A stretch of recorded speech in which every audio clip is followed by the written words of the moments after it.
अस्सलाम वालेकुम रहमतुल्लाहि व बरकातुहू। मैं हूं हकीम नवीद और आप देख रहे हैं मेरा यूट्यूब चैनल हकीम नवीद ऑफिशियल। आज लौंग के बारे में बताया जाएगा। लौंग का पानी किन किन बीमारियों में इस्तेमाल किया जा सकता है, किस मिजाज के लोग लौंग का पानी इस्तेमाल करके फ़ायदा हासिल कर सकते हैं, किस मौसम में कितनी मिकदार और कितनी दफ़ा इसका इस्तेमाल किया जा सकता है। ये सारी की सारी मालूमात हासिल करने के लिए वीडियो को एंड तक लाजमी देखें।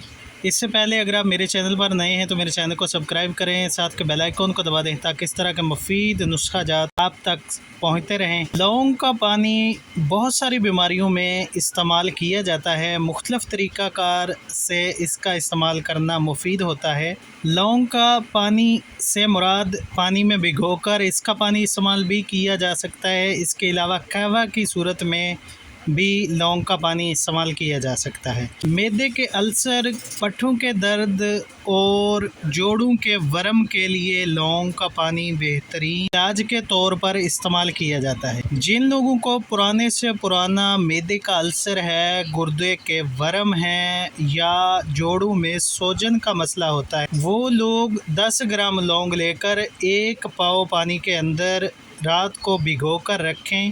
सुबह खाली पेट उस पानी को पिएं। इंशाल्लाह ये तीनों बीमारियां यकमुश्त दूर हो जाती हैं।